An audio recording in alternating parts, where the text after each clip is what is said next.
this particular truck isn't a long enough wheelbase to accommodate the tank here and then still have the turning radius that's required on the trailer because of the positioning of the kingpin on the trailer.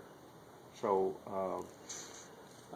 for this truck to have one permanently mounted on the back, it would need to be a longer wheelbase, which we're finding that more and more companies are getting a little bit longer wheelbase because the short wheelbase don't ride as smooth as the longer wheelbase, and most of the drivers now it's easier to keep drivers if you have a little bit longer wheelbase, and that would work very well to have. If you needed more storage for more mileage, you could instead of the two small tanks in that compartment, if you had two of those larger tanks in there, then you could increase your mileage that you would travel for between fill-ups.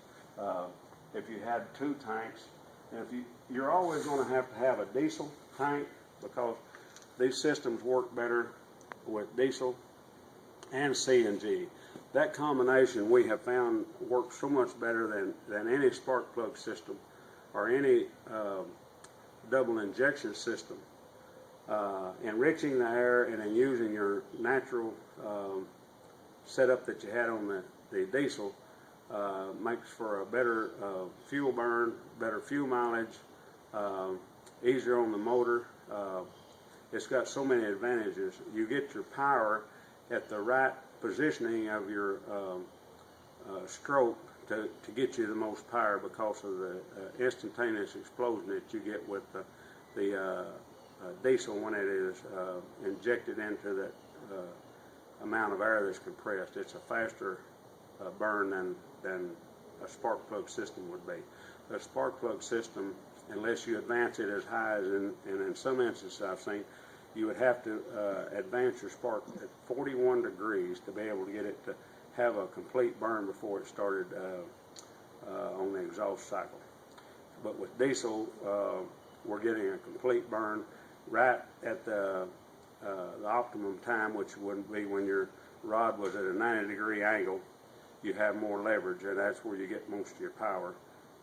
We're finding we're getting a better burn and a quicker burn using the diesel that is already on the truck with the enriched CNG air that's causing that to happen.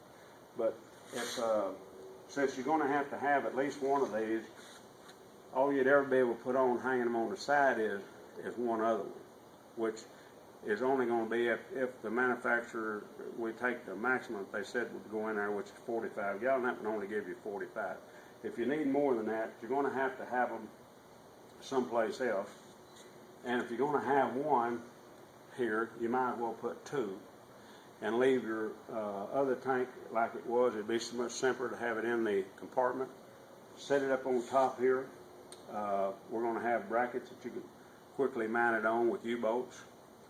Be spring loaded on one side to allow for the torque of the frame.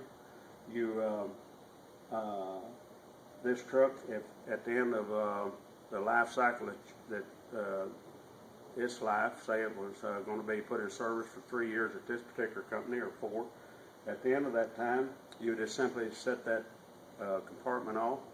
It's already going to have its valves, its regulator, everything in there.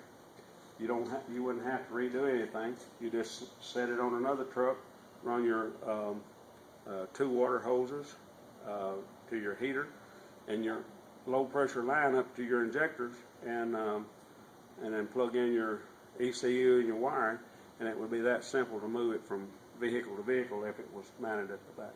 But that can only be done if you have a truck with a long enough frame, and my recommendation is going to be at least 30 inches, and we probably prefer 36, so you can put a headache rack there so that if anybody missed the kingpin, you would hit the headache rack before you hit that, and it would look really neat with aluminum headache rack, and they're lightweight and very attractive. And could you explain to me some of the safety issues concerning diesel composed to the compressed natural gas?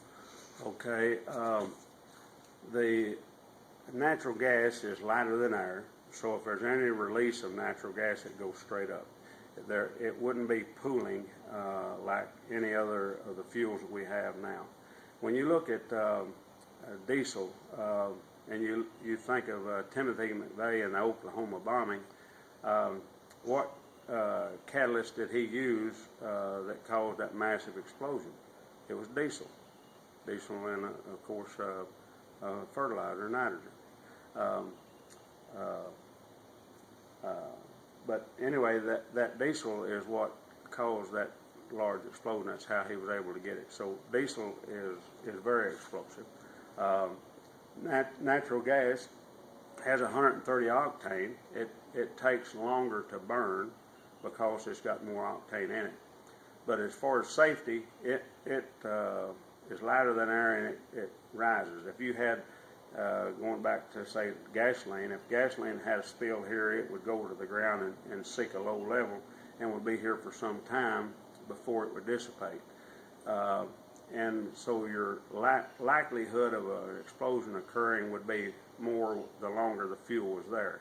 If the natural gas doesn't have a ignition device right above it, where the leak is, it will simply go into the atmosphere. Okay, well, Lewis, I appreciate you going over this with me today and explaining some of the advantages of CNG and showing me this operation.